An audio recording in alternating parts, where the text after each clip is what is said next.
오늘의 말씀은 사도행전 2장 3절에서 4절 말씀입니다.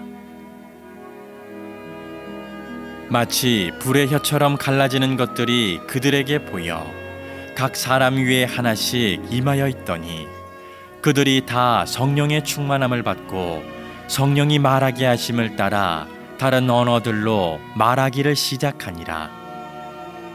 아멘.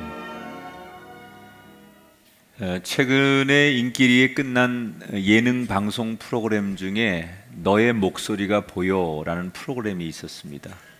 아마 많이들 보셨을 건데, 이 프로그램에는 음치 몇 명과 노래 잘하는 실력자 몇 명을 등장시키고 가수 한 명을 초대합니다. 이 가수가 겉모습을 보고 립싱크하는 노래 입모양을 보고 저 사람이 누가 음치고 누가 진짜 노래 잘하는 고수인지를 골라내서 마지막 한 명 남으면 자기하고 듀엣으로 노래를 부르는 그런 컨셉으로 구성된 프로그램입니다. 대부분 초대된 가수들은 처음에는 의기양양하게 자신 있어 합니다. 내가 명색이 가수인데, 평생 노래하는 사람인데 입모양만 딱 봐도 누가 진짜 노래 잘하는 가수고 누가 음치인지 금방 알 수 있다.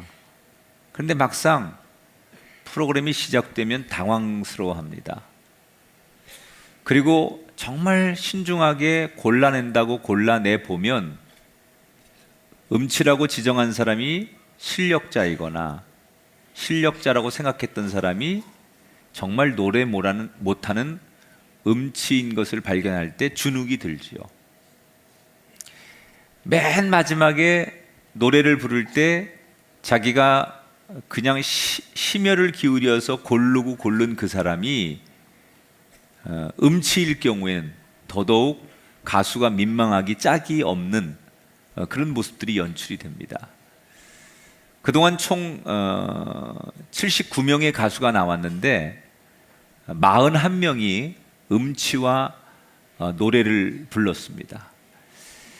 그래서 이 프로그램이 끝날 쯤에 가수들이 대부분 그런 얘기를 한다고 그래요. 야, 내가 그래도 노래 하나만큼은 자신이 있었는데 누구보다도 노래를 잘 부르는 것, 그것을 판정하는 것만큼은 내가 제일 잘한다고 생각했는데 내가 참 아무것도 아니구나. 자기를 돌아보고 또 쑥스러워하고 반성한다. 뭐 이런 반응들을 대부분 많이 보였다고 합니다. 이 프로그램은 현재 포맷이 좋아서 중국을 비롯해 7개 나라의 이 프로그램의 포맷이 수출이 되고 있다고 하는데, 우리가 살다 보면 너무 익숙해서 나는 이거는 정말 자신이 있어, 이건 내가 정말 나는 눈 감고도 훤하고 아주 이것만큼은 내가 너무 잘 알고 확신해 라고 하는 부분에 있어서 의외로 내가 민망스러울 만큼 잘못 알고 있거나 확신하지 못할 때가 있어요. 여러분에게 그런 것들이 많은데 그 중에 하나, 교회에서 성도들이 제일 많이 자연스럽게 자신 있어 하면서도 민망해하는, 허탈해하는 질문 중에 하나가 당신은 구원받았습니까? 이 질문에 많은 사람들은 아니 구원은 내가 예수 믿은 지가 몇 년인데 여태 구원 얘기를 해. 당연히 난 구원받았지, 예수 믿으니까. 내가 교회 다닌 지 몇 년이고 숱하게 그동안 예배드리고 성경과 설교를 들었는데 구원? 그건 나한테는 너무 당연한 문제야. 그런데 여러분에게 구원이 뭡니까? 이렇게 물어보면 내가 구원받았다라는 것은 내가 믿게 되는데 구원이 뭔지를 설명을 잘 못해요. 또 조금 더 들어가서 당신이 구원받은 증거가 뭡니까? 이렇게 물어보면 더더욱 얼굴이 빨개지고 말을 못해. 기독교는 구원의 종교입니다. 구원에 대한 이야기를 하면 사람들이 다 잘한다고 생각하지만 막상 구원이 뭔지, 어떻게 받은 것을 알 수 있는지 물어보면 쉽게 대답을 못하는 이 구원의 문제, 아주 근본적인 거거든요. 우리가 교회 다니면서 이 문제를 확신하지 못하면 절대로 다음 단계로 못 넘어가요. 소위 성경 66권 중에 제일 첫 번째 나오는 창세기의 1장 1절을 받아들이지 못하면 다음 장으로 넘어갈 수 없다. 우리 그렇게 얘기하거든요. 1장 1절에 뭐라고 나와 있어요? 태초에 하나님이 천지를 창조하시니라.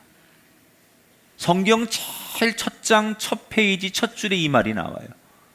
그러니까 이 문제를 내가 받아들이고 이 문제를 내가 인지하지 못하면 사실 그 다음에 아무리 좋은 얘기를 읽어나가도 그 성경은 나와 상관이 없듯이 오늘 많은 그리스도인들이 내가 구원받았는지, 구원받은 걸 어떻게 설명할 수 있는지 이 문제에 대해서 대답을 못하면 사실 여러분 그 다음 문제는 솔직히 별 의미가 없어요.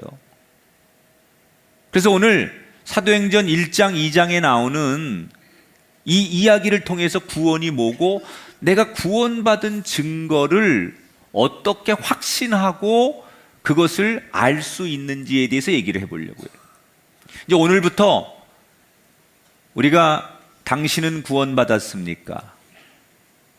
당신은 전도하십니까? 당신은 영혼구원을 어떻게 생각하십니까? 이런 주제로 이번 시즌의 설교를 이어갈 거예요. 오늘 제가 설교하는 내용은 너는 구원받았고 너는 못 받았고 그런 얘기를 하려고 하는 게 아니에요. 다만 이 설교를 통해서, 이번 시즌의 설교를 통해서 우리 모두가 구원에 이르는 사람이 되는 게 목표예요. 자, 여러분 다 구원받았다고 생각하죠? 그럼 한번 여러분들에게 내 설교를 통해서 스스로 한번 물어보세요. 오늘 얘기는 이런 겁니다. 예수님께서 십자가에서 운명하시죠. 그리고 주일 새벽에 다시 살아나세요. 그런데 살아나신 예수님의 몸은 죽었을 때의 몸이 아니라 신령한 몸으로 부활하시죠. 시간과 공간을 초월하는 몸으로. 기독교의 부활은 지금 우리의 육체의 몸이 그대로 살아나는 게 아니에요. 우리가 죽었다가 다시 부활하는 것은 우리의 몸이 신령한 몸으로, 지금의 이 육체가 아니라 신령한 몸으로 다시 태어나는 것을 기독교가 말하는 부활이라고 해요. 예수님께서 신령한 몸으로 부활하셔서 흩어져 있는 제자들을 찾아다니시면서 그 제자들에게 위로와 용기를 주시고 40일 동안을 이 땅에서 예수님이 여러 사람들과 함께 거하시죠. 그리고 40일이 되던 그날 예수님께서 제자들 500명을 데리고 예루살렘 근처의 한 산에 오르시게 됩니다. 그런데 그날따라 분위기가 좀 이상한 거예요. 예수님께서 한 명 한 명 눈을 마주치고 잘 있으라고 당부와 인사를 하는데 제자들이 조금 느낌이 이상해요.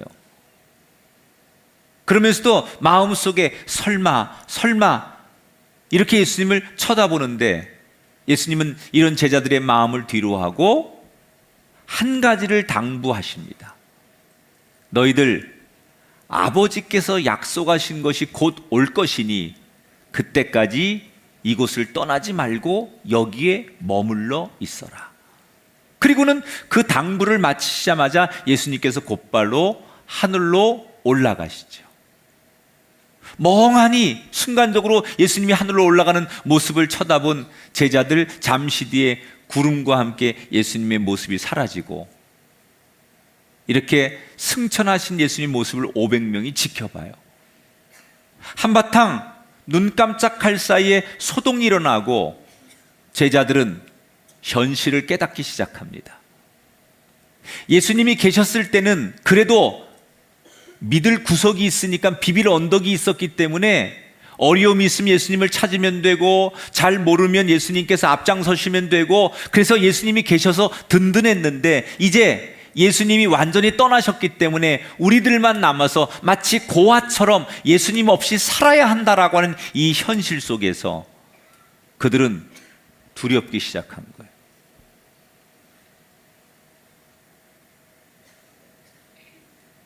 특히 예수님이 마지막에 뭐라고 당부하셨어요? 이곳을 떠나지 말아라.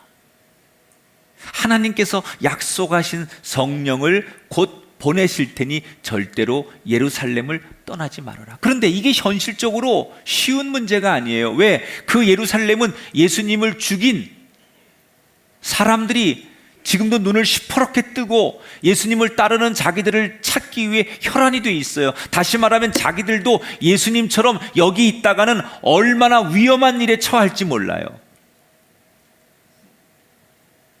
제자들이 예수님이 떠나간 뒤에 회의를 합니다. 어떻게 해야 되느냐? 그때 의견이 갈리죠. 어떤 제자들은 예수님이 여기 남아서 기다리라고 했지만 현실은 그게 아니야. 얼마나 여기가 위험하고 우리가 신분이 노출되면 우리뿐 아니라 우리 가족들까지 전부 다 위험에 처할 수 있으니 지금은 당장 현실적으로 일보후퇴, 그래서 여기를 떠나는 게 맞아. 우리 빨리 지혜롭게 여기를 떠나자, 피하자. 이렇게 현실론을 이야기하는 사람이 있는가 하면 그래도 예수님이 여길 지키라고 했는데 우리가 어떻게 여길 떠날 수 있느냐? 예수님 말씀을 믿고 이 자리를 지켜야 한다. 이렇게 서로 두 주장이 팽팽하게 맞섭니다. 그렇게 경론을 벌이다가 결국 결론을 내지 못하고 두 의견은 각각의 길을 걷게 되죠. 500명 중에 380명은 안전 때문에 예루살렘을 떠나기로 하고 120명만 위험하더라도 여기에 남겠다고 선언을 합니다. 여러분은 이 제자들의 선택을 어떻게 보십니까? 어떤 사람은 보통 한 공동체가 전환기를 맞이하면 늘 이런 진통을 겪는 자연스러운 현상이다. 한 공동체가 한 시대를 끝내고 새로운 시대를 맞이하려면 적어도 뭐 이런 갈등들은 당연한 것이다. 이렇게 얘기를 합니다. 그런데 저는 이 문제를 일반적인 사회적인 관점이 아니라 예수님과의 관계의 관점에서 이 성경을 좀 보려고 해요. 자, 500명의 제자들은 다 예수님을 아는 사람들이에요. 예수님의 설교도 들었고 예수님의 가르침도 받았고 예수님을 주님이라고 부르고 따랐던 사람들이에요. 똑같이 제자라고 호칭을 받던 사람들이에요. 그런데 이 사람들이 결정적인 순간에 선택을 다르게 합니다. 한 무리는 예수님의 말씀을 들었지만 듣고도 들은 대로 안 살고 자기들이 생각하는 현실을 택했고, 한 무리는 현실적으로는 걱정이 되지만 그래도 예수님 말씀이 우선이라고 해서 말씀대로 주저앉았어요. 세상적인 관점에서는 380명이 지혜로운 거예요. 민주주의에서는 다수가 옳은 거예요. 그래서 380명이 훨씬 더 현실적이고 380명의 여론이 주도해야 맞아요. 그런데 왜 120명은 예수님이 당부하셨던 말씀을 선택한 걸까? 이 120명이 생각할 때는 예수님이 유일한 길이고 유일한 진리인 것을 믿었다는 거예요. 자, 여기에서부터, 요 대목에서부터 구원이 시작돼요. 우리는 흔히 구원을 죄로부터 건진받는 것이라고 이야기합니다. 그러나 그것은 구원을 얘기할 때 반쪽짜리만 얘기하는 거예요. 더 정확히 말하면 구원이 뭐냐? 세상을 믿던 삶에서 예수를 믿고 하나님을 믿는 삶으로 돌아서는 것. 이것이 구원이다. 그런 관점에서 오늘 성경에 나오는 이 500명은 세상을 믿을 것인가, 예수님을 믿을 것인가, 다시 말해 세상으로 갈 것인가, 구원으로 갈 것인가, 갈림길에 서는 거예요. 그리고 380명은 세상 길을 선택했고 120명은 구원의 길을 선택한 거예요. 자, 380명이 떠나면서 남아있는 120명을 비웃었을 거예요. 또 120명은 떠나는 380명을 보면서 마음이 불안했을 거예요. 여러분, 이 두 그룹을 보고 하나님이 누가 옳다고 하셨을까요? 떠나는 380명과 남아있는 120명을 놓고 하나님은 누구의 선택을 옳다고 여기셨을까요? 그게 4절에 나와요. 다 같이 읽어볼까요? 시작. 그들이 다 성령의 충만함을 받고. 380명이 성령 충만 받은 게 아니라 남아있는 120명에게만 성령을 주셨어요. 자, 어찌 보면 하나님께서 다수인 380명에게 성령을 주셔서 더 큰 교회를 세우면 복음이 더 효율적으로 빨리 진행될 수 있잖아요. 그런데 하나님은 왜 380명에게 성령을 주시지 않고 적은 숫자인 120명에게 성령을 주신 걸까? 이게 구원이라는 거예요. 이유는 하나예요. 예수님을 내가 알고 있는 것으로 그치지 않고 예수님 말씀을 신뢰하고 따라갔기 때문에 하나님은 예수님 말씀을 따르는 사람을 구원받은 자로 부르시는 거고, 예수님을 알기는 하지만 말씀을 따라가지 않고 자신들의 현실을 선택한 사람에게 성령을 허락하지 않는 거예요. 몇 년 전에 미국 플로리다에서 어떤 회사가 소송 중에 있었습니다. 그런데 마침 자기를 맡은 변호사와 이 재판 판사가 페이스북 친구인 것을 알게 됩니다. 그래서 이 플로리다 대법원에다가 이 판사를 재판에서 제외해달라 이렇게 항의를 합니다. 근데 대법원에서 어떤 판결을 내리느냐, 그럴 필요가 없다 이렇게 판결을 내려요. 왜냐하면 SNS를 보니까 한 사람이 친구 신청을 해서 SNS 상에서 친구가 된 것은 맞지만 둘이서 무슨 대화를 했거나 마음을 나누는 사이가 아니라 진짜 페이스북에서 그냥 친구야. 다시 말하면 두 사람은 아는 사이는 맞지만 그 아는 사이를 넘어서 애착을 갖는 사이는 아니라고 판결을 받기 때문에 이 사람은 판결에 영향을 줄 이유가 없다고 판단을 했기 때문에 괜찮다는 거예요. 여러분, 많이 안다고 친구가 아니에요. 친구는 서로 믿고 의지하고 서로의 뜻을 나눌 때 친구예요.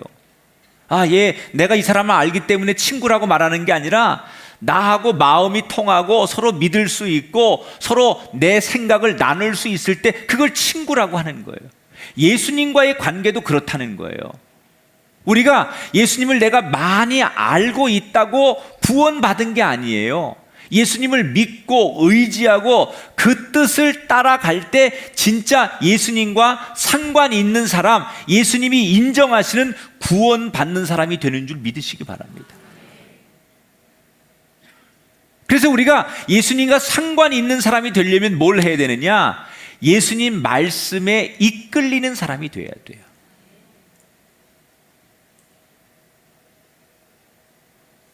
예수님 말씀하시는 게 나하고 아무 상관이 없다면 난 예수를 믿는 게 아니에요. 예수님을 아는 거죠.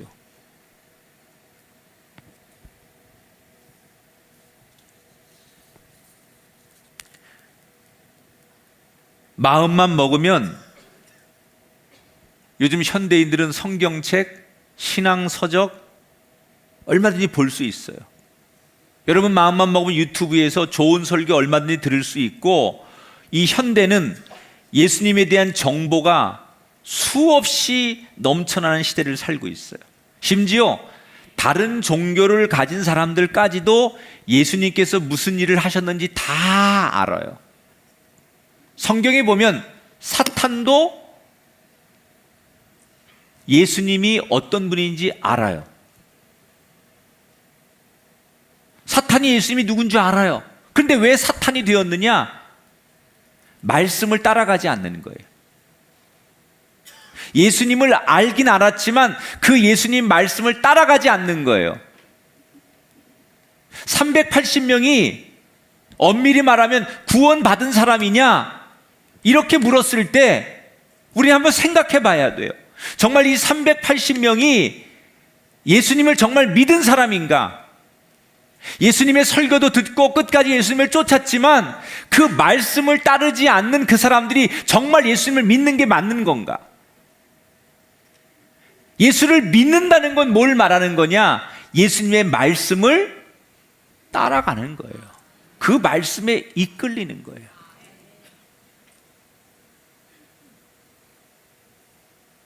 여러분은 어떻습니까?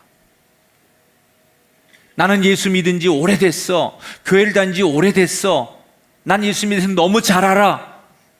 어떤 성경 공부도 했고 어떤 프로그램도 해서 내가 양육 훈련도 받고 나는 심지어 소그룹에서 남들에게 말씀도 가르치는 리더인데 내가 설마하니 구원받지 못했겠어?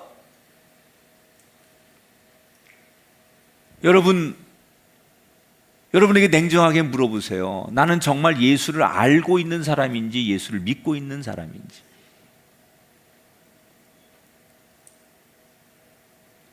예수를 믿으시기 바랍니다.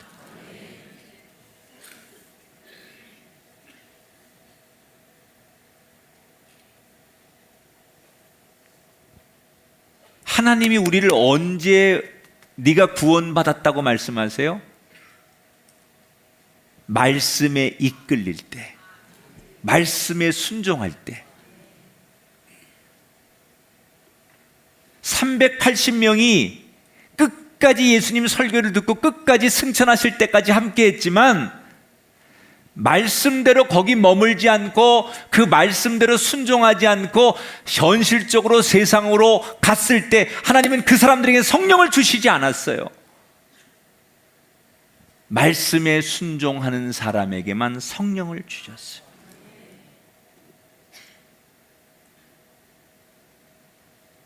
예수를 아는 것으로 구원받았다고 착각하시면 안 돼요. 당신은 그런 의미에서 구원받으셨습니까? 이 문제와 씨름해 보세요. 난 정말 구원받은 걸까? 난 어릴 때부터 교회 다녔고 우리 집안이 몇 대째 예수 믿는 집안인데 난 정말 구원받은 건가?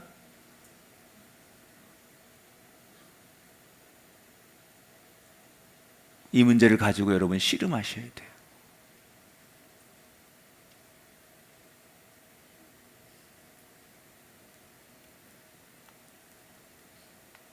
예수 아는 것으로 구원받았다고 생각하는 사람이 얼마나 많은지 몰라요. 예수를 믿어야 구원받는 거예요. 여러분 지금 믿는 거예요? 믿으면 말씀대로 따라가야죠. 믿으면 위험하고 힘들고 어려워도 말씀이 거기 머물라 하면 이 예루살렘에서 하나님이 약속하신 것을 보낼 때까지 기다리라 하면 그것을 기다리고 순종하는 것, 그게 믿는 거지요. 그런 의미에서 내가 예수를 믿는다고 하지만 오늘도 내 삶의 현실 따라서 내 감정 따라서 조건 따라서 그 말씀이 아닌 내 생각과 환경과 세상의 논리로 내가 살아간다면, 그러면서 신앙생활 한다면 나는 정말 구원받은 사람이 맞는가? 내가 제대로 예수 믿는 거 맞는가? 예수를 아는 거지 믿는 건 아니잖아요. 예수 믿어야 구원받는 거 맞아요. 근데 여러분에게 다시 묻는 거예요. 진짜로 내가 예수 믿느냐?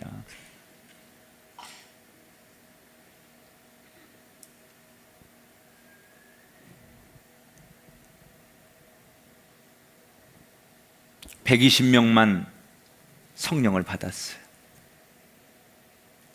성령이 그들에게 임하는데 무슨 일이 일어나느냐? 그들의 인생에 일어난 첫 번째 변화를 2장 4절 11절에 이렇게 소개해요. 같이 읽어봅니다. 성령이 말하게 하심을 따라 다른 언어들로 말하기를 시작하니라. 우리가 하나님의 큰 일을 말함을 듣는도다. 자, 120명이 성령을 받고 일어난 첫 번째 변화가 뭐냐? 치유 기적이 아니에요. 그들에게 일어난 첫 번째 변화는 놀랍게도 복음을 전하는 거예요. 그런데 복음을 전하면 남들이 나를 미워하는 것을 알면서도 그들은 복음을 전했어요. 아니나 달라요? 그들이 성령을 받고 나가서 복음을 전하자 사람들이 손가락질하고 희한하게 쳐다보고 미쳤다고 말하고, 심지어 어떤 사람은 예수 믿는 사람들을 관청에 고발하기도 하고 조롱하고 노골적으로 이 전도하는 사람들을 사람들이 미워합니다. 그러면 옛날 같으면 이런 사람들의 시선과 사람들의 이런 조롱이 두려워서 눈치를 보면서 바로 도망갔을 사람들이에요. 그런데 120명이 더 이상 도망가거나 눈치를 보거나 불안해하지 않습니다. 왜 그렇습니까? 이미 내 마음에 너무 좋아서, 너무 뜨거워서 남들이 뭐라고 말하는 게 들리거나 보이거나 내 선택에 영향을 주지 못하는 거예요. 여러분, 이런 거 있죠? 여러분 자녀가 진짜 공부 열심히 해서 남들 쉽게 갈 수 없는 최고의 대학에 갔어요. 요즘같이 취업이 어려운데 여러분 자녀가 아주 최고 좋은 직장에 좋은 조건으로 취업이 됐어요. 그러면 여러분 어디 나가서 그 사실을 이야기하고 싶어서, 내 마음에 있는 그 얘기를 이야기하고 싶어서 입이 막 근질거리죠. 그 정도 되면 옆에서 뭐라고 눈치를 줘도 그 눈치가 안 보이고 그저 말하고 싶고 자랑하고 싶고 그 사람들에게 나누고 싶어서 자꾸 마음이 달아올라요. 지금 120명의 마음이 그랬다는 거예요. 이 사람들의 마음 속에는 나를 위해 죽으신 예수님, 세상을 다 이기시고 다시 살아나신 예수님, 그 말씀대로 내가 이끌려서 순종했더니 성령을 보내셔서 내 마음에 기쁨을 주신 예수님, 그 예수님이 너무 좋고 그 예수님이 너무 확신되니까, 마음이 뜨거우니까 그 예수님을 전하지 않고는 입이 근질근질해서 견딜 수 없는 거예요. 그래서 사람들이 뭐라고 손가락질하고 뭐라고 위협하고 뭐라고 어떤 어려움을 줘도 뭐라고 비난을 해도 그 예수님을 전하지 않고는 견딜 수 없었던 거예요. 예수님이 너무 좋다고, 내가 만난 예수님이 너무 좋다고, 사람들이 뭐라고 하든 간에 전하지 않고는 견딜 수 없는 그 사람들 때문에 그 복음이 전파되고 전파돼서 지금 우리가 예수님을 알게 된 거예요. 지금까지 많은 사람들에게 구원이 뭡니까? 이렇게 물어보면 아까 말한 대로 예수 믿는 게 구원입니다, 이렇게 말해요. 그러면 당신이 구원받은 증거가 뭡니까? 이렇게 물어보면 많은 분들이 증거가 어디 있어요? 내가 교회에 다니고 예수 믿으면 그게 증거지, 이렇게 말해요. 근데 의외로 내가 구원받은 거에 대한 확신이 없어요, 사람들이. 그러니까 어디서 아느냐? 이 사람이 구원받은 사람답게, 믿음 좋은 사람답게 쫙 신앙생활을 하다가도 어느 날 시험에 들고 이 사람이 믿음이 하나도 없는 사람처럼 행동하고 그래요. 그러면 자기 당사자가 나는 되게 믿음이 있고 신앙이 있는 줄 알았는데 내가 왜 이러지? 나는 과연 구원받은 게 맞나? 이렇게 자기 안에 회의가 드는 거예요. 남들도 그래요. 저 사람 구원받은 사람 맞나? 구원을 받았는지가 확신이 서지 않는 거예요. 우리가 구원에 확신이 서 있어야 되는데 진짜 구원받은 건지 아닌지 확신이 없으니까 난 교회를 다니니까 구원받은 거지, 뭐 세례도 받았으니까 구원받은 거지, 내가 교회에서 집사도 되고 장로도 됐는데 난 당연히 구원받은 거 아니야? 이렇게 암묵적으로 피상적으로 자기가 그냥 그렇게 믿고 싶은 거죠, 자기가. 근데 막상 진짜로 너 100% 확신해? 라고 했을 때 그 증거를 댈 수가 없는 거예요. 제가 여러분에게 내가 구원 받았는지 안 받았는지를 스스로 셀프 체크할 수 있는 방법을 간단하게 알려드릴게요. 어떤 거냐면, 여러분 누굴 만나서 그게 돈 얘기든 가정 얘기든 자녀 얘기든 내 삶을 누구한테 나를 소개할 때 예수님을 빼놓고는 말이 안 되면 그거 구원받은 거예요. 어딜 갔는데 여러 가지 자랑할 게 많은데 예수님을 소개하고 싶고 예수님을 자랑하고 싶어서 입이 근질근질하면 그거 구원받은 거예요. 내가 예수님 얘기하면 남들이 싫어할 줄 알면서도 굳이 예수님을 전하면 그 사람은 구원받은 거예요. 물론 예수님을 전하는데 기분 나쁘지 않게 잘 전해야 돼요. 그러나 더 중요한 것은 저 사람에게 내가 예수님을 전하고 싶은 마음이 간절할 때 그게 구원받은 사람이라는 거예요. 구원받은 사람은 눈치 보지 않아요.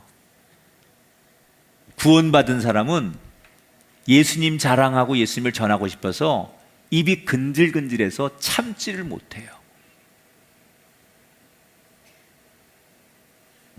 지난 5월 23일 강원도 평창에서 우리나라 축구 5부 리그격인 경기가 열렸어요. 평창 FC와 고양 시민 축구단 간의 경기였어요. 뭐 이게 5부 리그, 하위 리그이다 보니 소수의 관중만 모인 상태에서 경기가 열립니다. 그런데 그 썰렁한 관중석에 정막을 깨는 외침이 들리기 시작합니다. 저쪽에서 한 명이 막 북을 치면서 고양 고양 이러고 막 열정적으로 응원을 하기 시작해.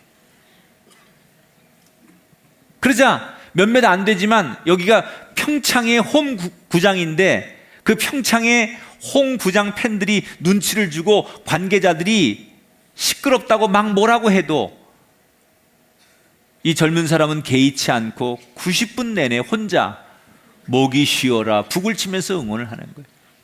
전반 14분 고양이에서 첫 골을 넣었어요. 그때까지 7전 전패였어요, 고양이. 막 선수들이 너무 기뻐하는 거예요. 그런데 후반에 골키퍼가 실수를 하면서 동점골을 내줍니다. 그래서 다시 이게 원점으로 돌아갔는데 그래도 이 고향을 응원하는 한 명의 팬은 끝까지 목이 쉬도록 홀로 응원을 합니다. 그러다가 후반전 추가 시간 때 고향이 페널티킥을 얻어서 넣습니다. 그때 페널티킥을 넣은 선수가 갑자기 어디론가 막 달려가더니 자기를 응원해준 그 팬 앞에 가서 꾸벅 인사를 했대. 그때 저기 있는 이 선수가 인사를 할 때 저기 있는 저 응원하는 저 팬이 와 하고 웁니다. 막 울어요. 펑펑 울어. 근데 저걸 누가 찍어가지고 유튜브에 올렸어요. 이게 이 장면이 유튜브에 올라왔단 말이에요. 사람들이 이 장면을 보면서 뭐라고 말하냐? 이거는 분명히 다 똑같이 말해요. 저게 진짜 팬이다. 저게 진짜 팬이다. 진짜 팬은 저런 게 진짜 팬이다. 여러분, 썰렁한 경기장에서, 그것도 원정에서 혼자 응원을 했을 때 눈치가 얼마나 보였겠어요. 그러나 상관하지 않아요. 왜? 이 팀이 좋으니까. 우리도 그래야 되지 않겠습니까? 정말 예수님을 진짜로 만났고 여러분, 예수님이 진짜로 좋으면 눈치 볼 거 없습니다. 내가 예수님이 나를 구원하셨다고 그걸 여러분 제대로 믿으면 세상에서 여러분 전도한다고, 예수 전한다고 손가락질하고 비난하고 뭐라고 해도 개의치 않습니다. 이 한 명의 진짜 팬처럼 내 마음에 예수 전하지 않고는 견딜 수 없는, 입이 근질거리고 내 마음이 그렇게 뜨거워질 때, 그게 내가 구원받은 증거라는 거예요.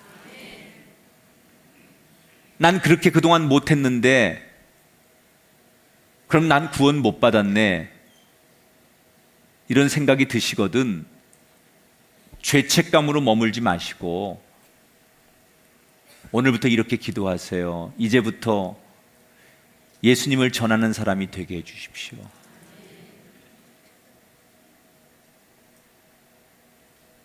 기독교가 구원의 종교예요.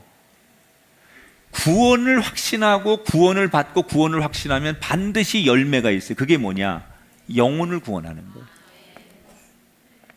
구원받은 것과 영혼을 구원하는 건 별개다. 천만에요. 우리 기독교가 이런 걸 교인들에게 안 가르치고 이런 것들을 우리가 한번 씨름하지 않았기 때문에 구원에 대해서 교회 다니면 다 구원받는 줄 알아요. 내가 성경 공부하고 세례 문답 때 그렇게 문답하면 다 구원받은 줄 알아요. 예수 믿습니까? 예, 믿습니다. 맞아요. 예수 믿어야 구원받아요. 그런데 내가 제대로 믿고 있느냐 확인을 해봐야 될 거 아니에요. 입으로는 믿는다고 했는데, 그러면 그 믿는 증거가 뭐냐는 거예요. 예수님이 말씀하시면 거길 떠나지 말아야죠. 예수 믿어야 구원받는 진리는 맞는데 내가 진짜로 예수 믿고 있는지 나한테 물어보라는 거예요.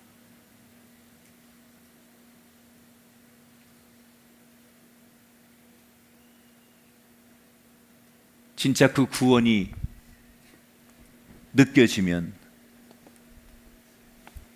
성령이 임하면 뜨거워서 입이 근질근질해서 못 견뎌요.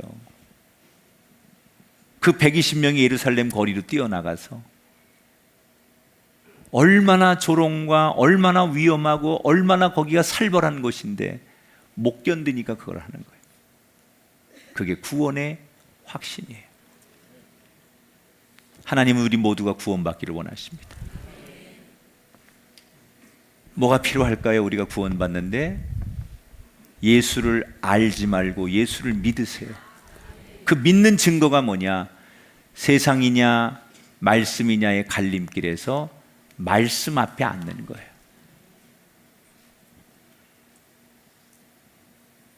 말씀이 나를 그렇게 콜링하면 말씀 앞에 앉는 거예요. 아니, 난 뭐 직장도 다녀야 되고 애도 키워야 되고 지금 돈도 벌어야 되고 이게 380명이 선택한 현실 아닙니까?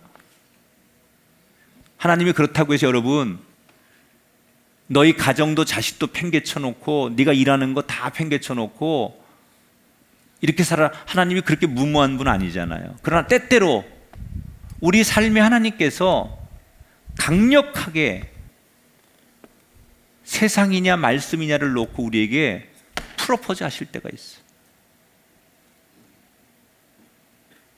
그때 그 말씀을 붙드는 게 구원이에요. 그리고 정말 내가 구원받은 사람이라면 오늘 이 예배를 끝나고 나가서도 오늘의 예배를 자랑하고 싶어.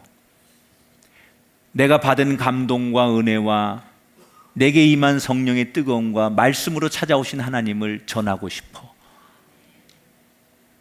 견딜 수 없어 하는 여러분의 삶이 구원받은 증거예요.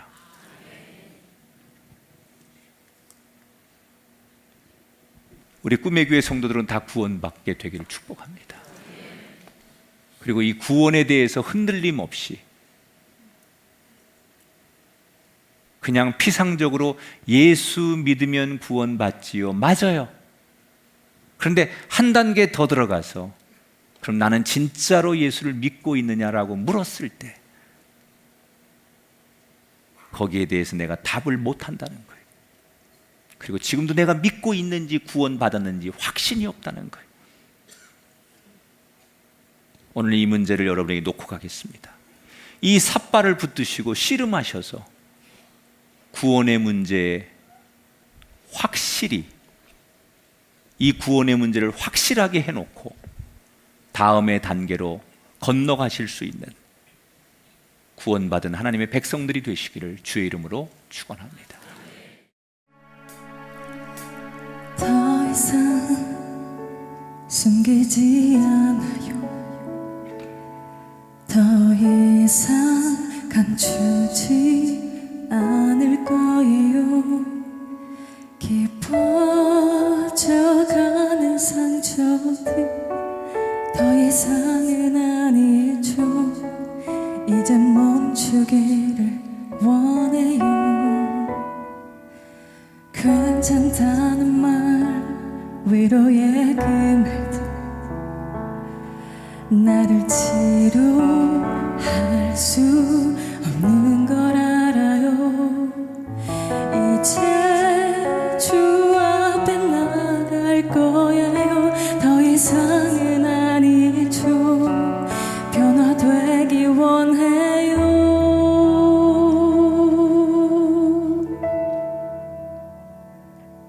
그저 볼 거예요. 온전하신 주 앞에 당신의 밝은 빛을 완전케 하시는 은혜 그저 볼 거예요. 부족함 없는 사랑의 빛 앞에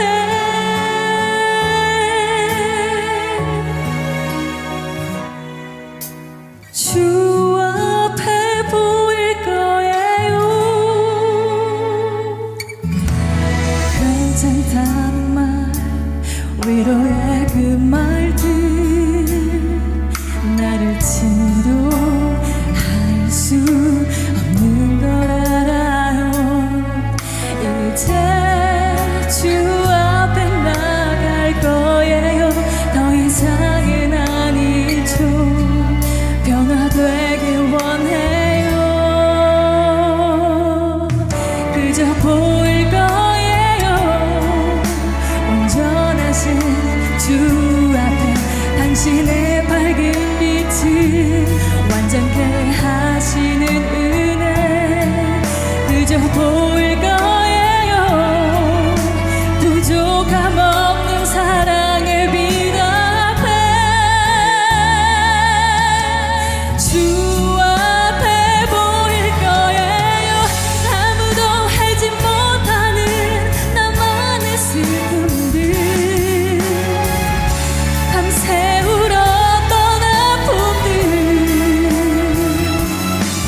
사람들의 위로와 맘없는 토닥거림 이젠 그 자리를 벗어나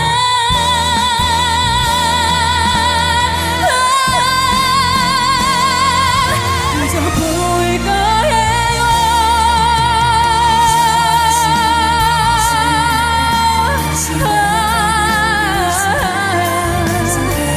하시는 은혜 그저 볼 거예요.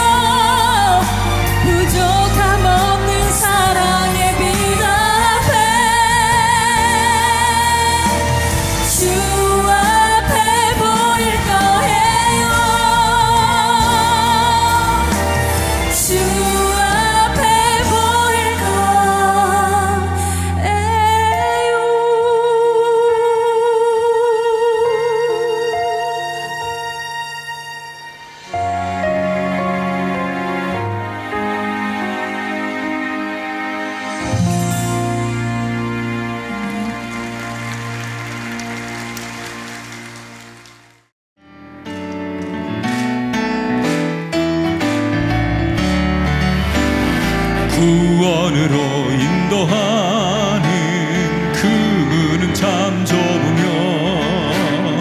생명으로 인도하는 그 길은 참 험하니 우리 몸에 지어있는 그 더러운 죄짐을 하나 없이 벗어놓고 힘써서 들어갑시다.